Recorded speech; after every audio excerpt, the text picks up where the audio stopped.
Continuando aqui, a espectrofotometria de absorção molecular, de um ponto de vista quantitativo, tá? Você normalmente, quando você faz uma análise, você tem uma solução chamada branco. É uma outra dúvida muito grande que vocês têm. O que é uma solução branco? É água? Depende. Se o solvente utilizado para a preparação das suas amostras, se o seu padrão foi a água, tranquilo. Então é a água ou branco. Porém, são todos os reagentes que você utiliza para a preparação da sua amostra. É a solução branco. Porque às vezes os reagentes também, uma parte, tem algum componente nos reagentes que absorvem naquele comprimento de onda previamente selecionado. Então, eu tenho que subtrair essa absorvância dos reagentes, porque eu não quero analisar reagente. Eu quero analisar o meu analito, o meu composto de interesse, a minha molécula de interesse. Então, isso tem que ser descontado. A absorvância devido aos reagentes. O que então é uma solução branco? São todos os reagentes utilizados na preparação da minha amostra e do meu padrão. Então, você tem que ler antes. Tem equipamentos que, como ele já sabe que é o branco, ele já subtrai do valor da absorvância da amostra, do padrão, ele subtrai do valor da absorvância do branco. E se o equipamento não fizer essa subtração automática, você tem que fazer manualmente depois. Você faz a leitura do branco, da absorvância, faz a leitura das suas soluções de referência, são os seus padrões, concentração 1, concentração 2, 3 ou 4. Se tiver só um padrão, só a concentração desse padrão, você vai ter a absorvância dele. E você faz depois a leitura da amostra. Então, normalmente é essa sequência. Branco, tá? Em alguns casos, em alguns kits, vocês vão ver que a gente não precisa do branco, que é uma leitura cinética. Vamos ver mais adiante sobre isso. Mas você faz a leitura do branco, depois faz a leitura do padrão ou dos padrões, depois faz a leitura das amostras. Tá? Se você fizer um padrão só, ele vai calcular o fator. Então, ele leu o padrão, leu o branco, absorvância do branco. O equipamento, o espectrofotômetro, leu o branco, achou a absorvância, leu a absorvância do padrão, né? Do branco. Então, o que o equipamento faz normalmente? Ele já subtrai da absorvância do branco e já tem, então, a absorvância do padrão descontada da absorvância do branco. Beleza.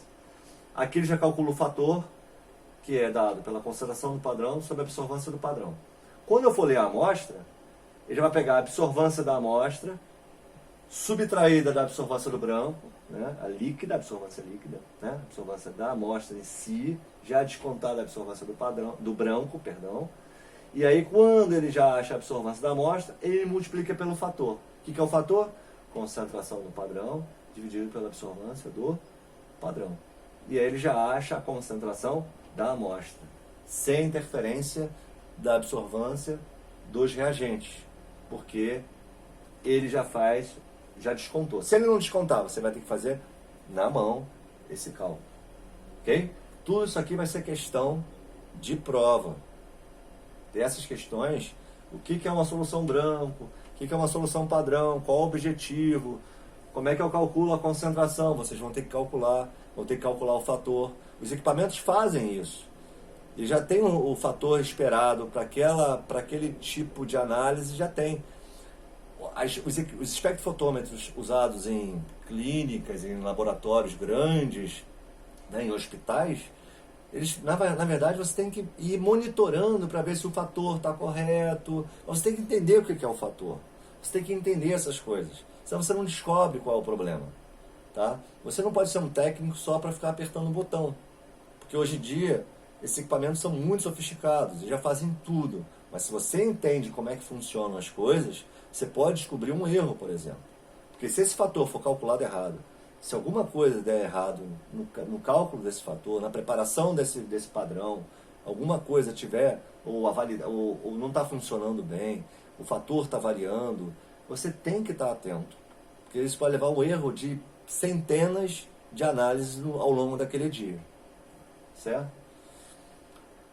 Bom, é basicamente isso aqui que eu tinha que falar agora. E se lembra daquela história de variar a concentração e construir a curva de calibração? Quando eu faço isso, todos os métodos foram desenvolvidos nas bulas, nos protocolos para análise de ureia, creatinina, glicose, o que vocês quiserem, até para outros métodos, é que tem alguns métodos enzimáticos que analisam enzimas que usam outros princípios.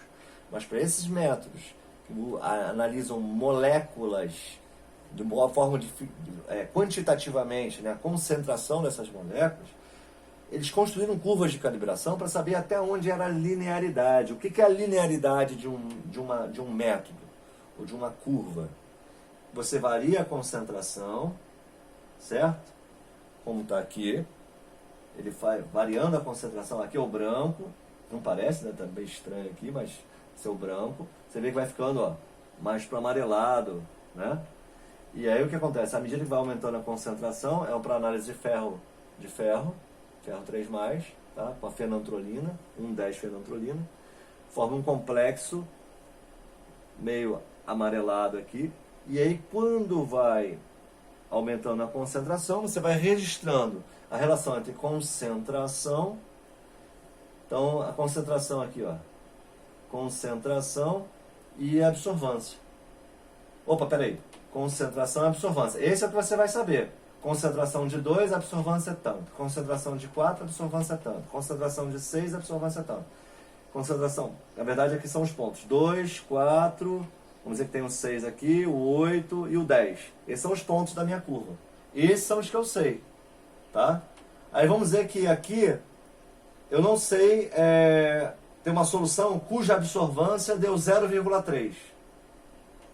Quando eu jogo aqui no meu gráfico, eu encontro a concentração correspondente, que no caso aqui, vamos supor, seja de 5 mg por litro, tá?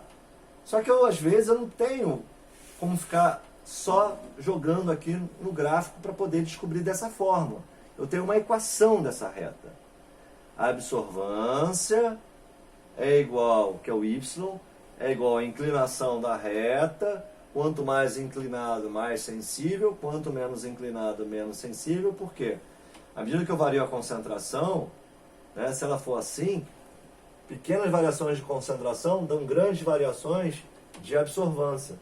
Então, se ela está inclinada assim, pequenas variações de concentração dão grandes variações de absorvância. Se ela está inclinada assim, grandes variações de concentração vão dar pequenas variações de absorvância, se a inclinação for muito para cá. Tá? Então, dependendo, então, a absorvância, está aqui no eixo Y, é igual a A, que é a inclinação da reta, vezes... O que é a inclinação da reta? É o delta A sobre delta X, em intervalos fixos, tá? Vezes a concentração, mais o ponto onde a reta encosta no eixo... quando x é igual... B é o valor de y quando x é igual a zero. Então, quando a reta atravessa o eixo y, tá? Quando x é igual a zero, é quando a reta encosta no eixo y. Tá? Isso é o B.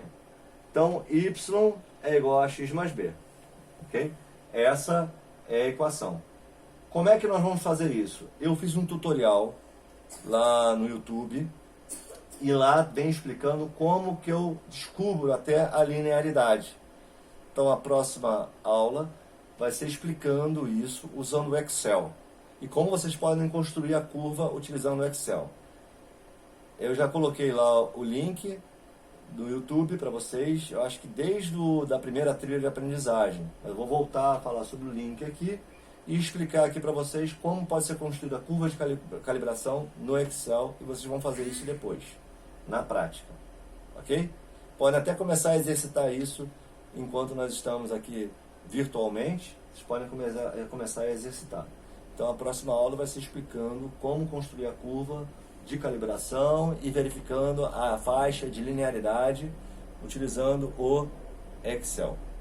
Ok? Então, valeu pessoal, já avançamos bastante agora em espectrofotometria. Espero que vocês estudem assistam, estudem todos esses conteúdos, slides, e comecem a fazer os exercícios de espectrofotometria lá no questionário. Então até a próxima sobre construção de curva de calibração no Excel. Linearidade, faixa de linearidade, e tudo mais.